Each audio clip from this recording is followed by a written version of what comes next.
Buen día, mi nombre es Paola Muñiz Cutiño, soy médico pasante del Servicio Social en el Hospital General de Occidente en Soquipan. Estoy en la Unidad de Intervención de Medicina Crítica, UNIMEC, en el área de investigación a cargo del Dr. Raúl Baptista. En esta ocasión hicimos una investigación sobre la frecuencia de síncopes vasovagales que se asocian a la vacunación contra SARS-CoV-2. Esto fue con la ayuda de la bitácora del puesto médico avanzado que se encontraba en el macromódulo de vacunación en el Auditorio Benito Juárez, en Guadalajara, Jalisco. Después de millones de dosis que se aplicaron con diferentes biológicos, Pfizer, Moderna, CanSino, AstraZeneca, Sinovac, esto para poder inmunizar a la población de Jalisco contra SARS-CoV-2 o COVID-19, se pudo probar por medio del sistema de vigilancia epidemiológica que los efectos adversos que se presentaban y las secuelas en estos pacientes o en los pacientes eran infrecuentes.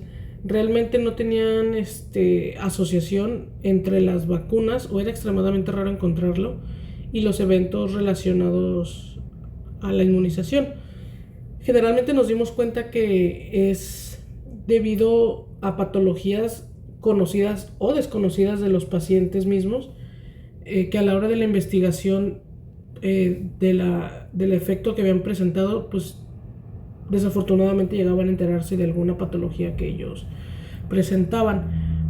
Hablando un poco más de lo del síncope, esto fue uno de los efectos que pudimos encontrar mayormente o con gran número en los pacientes que se iban a vacunar. Estos están asociados frecuentemente a episodios vasovagales, y estos se presentaron durante la administración de cualquier biológico. No era exclusivamente de algún biológico en específico. Durante todo el periodo de vacunación nos encontramos con síncopes en diferentes etapas de la vacunación, ¿no? Como un poco de introducción al tema y entrando en conceptos, el síncope, es un síndrome que se caracteriza por una pérdida del conocimiento que es de una duración breve y suele ser brusco, suele ser de inmediato que se presenta pues el desmayo o el síncope, ¿no?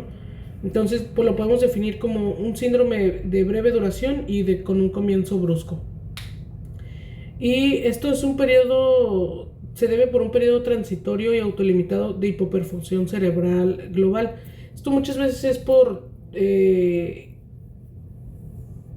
hiperventilación que generan los pacientes por el nerviosismo, el estrés, la ansiedad que les genera el vacunarse, o por simplemente contener la respiración al momento de vacunarse y posterior, y generan una hipoperfusión cerebral como método de defensa o de preservar el cuerpo, pues el cerebro, ¿no? Los que más se pudieron observar en estos síncopes fueron los vasovagales o el desmayo común. Es igual, de breve duración, con un comienzo brusco, y se desencadena por diversas situaciones: por permanecer de pie en periodos prolongados, por una deshidratación relativa o leve, por estar en lugares cerrados con temperaturas elevadas, o por emociones intensas como es pues el vacunarse. Muchas veces también tanta emoción que les generaba al inicio de la vacunación a ciertos pacientes el poder vacunarse, poder sentirse algo seguros después de tanta incertidumbre, les generaba mucha emoción, y pues esto ocasionaba que tuvieran un síncope, ¿no? Los síncopes se clasifican en tres grupos, que es el síncope circulatorio, el cardíaco y el no cardiovascular. El vasovagal está dentro de la clasificación de un síncope circulatorio debido a la hipoperfusión cerebral que presenta, ¿no? Estos pacientes generalmente o comúnmente pueden llegar a presentar síntomas antes del desmayo y durante el episodio del síncope. Los síntomas que pueden llegar a presentar antes del desmayo es una piel pálida, se muestran aturdidos, una visión de túnel, que esto quiere decir que van perdiendo progresivamente la visión periférica hasta volverse solamente central. Presentan náuseas, una sensación de calor, o se pueden observar con sudor frío y húmedo, y una visión borrosa. Generalmente la visión borrosa es precedida al síncope. Visión borrosa, posterior viene el síncope. Y durante el episodio del síncope vasovagal, los espectadores pueden observar al paciente con movimientos bruscos y anormales que suelen confundirse con una convulsión. A la exploración física se observa o se percibe un pulso lento y débil, y las pupilas se encuentran dilatadas. El objetivo de esta investigación pues fue evaluar la frecuencia de síncopes vasovagales que se relacionan a la vacunación contra el COVID-19 o el SARS-CoV-2, como ya lo había mencionado, en el macrocentro de vacunación del Auditorio Benito Juárez. Esto fue en el área metropolitana de Guadalajara, en Jalisco, y durante el periodo ya mencionado, que es de abril a diciembre del año 2021. El diagnóstico generalmente de un síncope es mediante la historia clínica. No se requiere un test o una prueba en específico para poder realizar el diagnóstico, siempre y cuando ésta sea completa, sea suficiente la información que se proporciona. En caso contrario, que no se proporciona suficiente información o no sea certera, es importante hacerse el apoyo del test de Thiel para poder llegar como al diagnóstico, ¿no? El test de Thiel, esto pues es una herramienta que se puede establecer la etiología vasovagal en pacientes con síncopes de causa desconocida. Pues, o sea, nos ayuda a ver el por qué está ocasionando estos síncopes en los pacientes que no se tiene la certeza. Y ha permitido también conocer diversos aspectos de los mecanismos, tanto fisiopatológicos del síncope vasovagal. Esto también ha ayudado este test a poder definir los aspectos fisiopatológicos. Con un poco de historia, en 1986, Kenny et al. Hizo una publicación, ambos publicaron un artículo donde se propuso esta prueba como una herramienta diagnóstica para poder diagnosticar a pacientes con una causa desconocida, que no se tenía como una certeza de este síncope. Ellos no establecieron como un método como tal, porque cada hospital tiene sus métodos, pero el Colegio Americano de Cardiología se dio a la tarea de hacer una publicación con ciertos lineamientos generales para poder llevar a cabo la prueba de manera certera y con el 90% de especificidad que tiene esta prueba.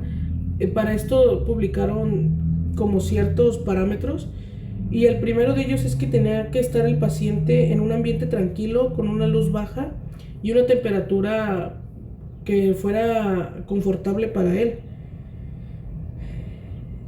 El paciente debía de permanecer 20 minutos en decúbito supino antes de iniciar con la inclinación. Se le recomienda al paciente tener un ayuno de mínimo 4 horas, y al paciente se debe de tener una venoclisis con una solución glucosada al 5%. Esto simplemente para poder mantener la vía permeable del paciente. Se debe de asegurar al paciente a la mesa de inclinación, y esta mesa debe de tener a fuerza un soporte para los pies. Esto porque el asegurar al paciente presenta un síncope, el paciente se desvanece, el paciente cae y puede ocasionarle un golpe en la cabeza, un trauma craneoencefálico. Entonces debe estar asegurado el paciente, ya que también pues los movimientos de la mesa de inclinación deben de ser rápidos y uniformes, pues para presentar como esos cambios en el paciente y poder observar si hay cambios o se presenta el síncope. Otro de los lineamientos que el Colegio Americano de Cardiología pedía era que el paciente estuviera conectado a un monitor electrocardiográfico para tener una evaluación continua. Esto para poder valorar la frecuencia cardíaca y el ritmo cardíaco y poder hacer registros basales de los signos vitales, ya sea electrónicamente o manual, con un esfigmomanómetro. Ya después de que se registran los signos basales, el paciente debe de estar posicionado en un ángulo de entre 60 y 80 grados. Lo más común es que se posicione en un ángulo de 70. Esto es para una mayor grado de inclinación, hay una mayor sensibilidad. Y estos pacientes deben de posicionarse en el ángulo de 70 grados por 20 a 45 minutos. Después de esto, si el paciente no presentaba ningún síntoma en la primera etapa, que es esta, se va a una segunda etapa. En esto el paciente se coloca de nuevo en posición de cúbito supino durante unos 5 minutos aproximadamente y se inicia la segunda fase, pero esta fase ya tiene una variación. Esta fase ya es con un reto farmacológico, donde se pueden usar diversos fármacos como una infusión de isoprotenerol de 2 a 4 microgramos, pero aquí la diferencia es que entre mayor sea la dosis, mayor es la sensibilidad, pero va a disminuir su especificidad. Entonces se recomienda que una dosis no mayor a 4 microgramos. También se puede usar nitratos sublinguales como la nitroglicerina a 300 microgramos o isosorbide a 2.5 miligramos. También se puede usar el hidrofonio y la adenosina. También pues son utilizados como retos farmacológicos, pero la experiencia con ellos es muy limitada, entonces pues no hay tanta información. Luego de administrarse estos medicamentos al paciente se vuelve a inclinar al mismo nivel, a 70 grados para tener una mejor prueba. Y esto se deja durante de 15 a 20 minutos y se debe de continuar con el monitoreo y se debe seguir registrando la presión arterial y la frecuencia cardíaca. En cualquiera de las dos fases, ya sea la primera sin medicamentos o sin fármacos y en esta segunda con fármacos, si se llega a tener una variación de los síntomas y cambios hemodinámicos, el paciente se regresa a su posición de cúbito supino de inmediato. Y ya es importante como a un seguro o asegurarse de que la prueba va a ser fidedigna. Es importante que interrogar al paciente para determinar si está tomando algún medicamento que pudiera como alterar los resultados de esta prueba, dando falsos negativos o falsos positivos. ¿En qué situación puede dar un falso negativo? Si está tomando fármacos como beta bloqueadores o está usando pues ya un tratamiento para el síncope. ¿Y en qué situaciones puede dar un falso positivo? En el uso de bloqueadores alfa o inhibidores de la enzima convertidora de angiotensina. Esto nos puede dar unos falsos positivos. Hay muchas variantes en esta prueba de inclinación o el test de Thiel, que dicen que únicamente la fase 1 es la inclinación pasiva y estos deben de ser por periodos pues más prolongados. Otros han utilizado protocolos de una sola fase y ya se usa isoproterenol desde la fase de inicio y los resultados han sido pues muy similares. Esto ya, como había mencionado en un inicio, pues depende del hospital y del doctor que lo esté pues llevando a cabo, ¿no? En esta investigación observamos unos resultados tanto en el sexo, en la distribución de edad. Y en la distribución de edad nos llamó mucho la atención que había pacientes de 15 a 29 años con un 64.5% 50% que los habían presentado, cuando lo imaginable era que fueran pacientes geriátricos desde los 60, 74, 75, 89 años. ¿Por qué? Por problemas cardíacos, por problemas circulatorios, por ende, por sus pluripatologías que presentaban esto, o que pueden llegar a presentar estos pacientes por la propia edad. Pero nos dimos cuenta que no, que eran pacientes de 15 a 29 años. Y esto nos da como como dato de que puede ser la ansiedad, el estrés que provoca la propia vacunación y la falta de información certera en público en general. Pero creo que en donde más se dan falsas noticias o noticias con poca relevancia o poca investigación certera es en redes sociales. Entonces creo que muchos pacientes que presentaban estos síncopes fue por la desinformación que se obtenía a través de las redes sociales, sin corroborar si era cierto o no lo que se decía ahí, ¿no?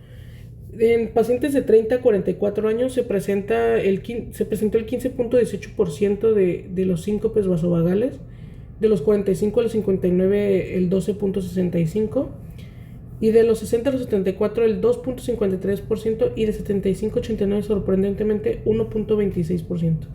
Nos dimos cuenta que los pacientes geriátricos son más resistentes a vacunarse que los pacientes pues adultos jóvenes o adolescentes. En cuanto a relación de sexo o género, el femenino fue 48.7% que se presentó un síncope, y los masculinos fue de 51.2%. En relación a los ESAVIs que se presentaron, que son los eventos supuestamente atribuibles a la vacunación y o inmunización en general, en este periodo fueron de 1.128 pacientes que presentaron algún tipo de evento, algún tipo de efecto adverso a la vacuna. Pero de estos 1.128, solo 158 pacientes tuvieron una clínica sugestiva de síncope vasovagal, que vendría representando el 14% de todos los casos con algún evento adverso o supuestamente atribuible a la vacuna, ¿no?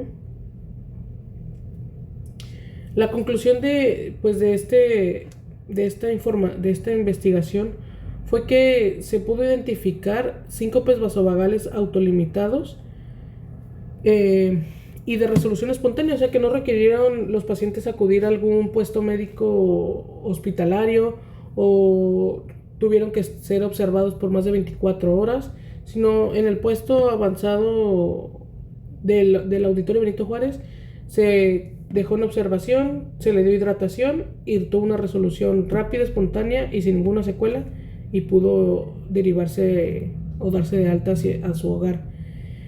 No se encontró relación con el biológico aplicado, como les había mencionado anteriormente.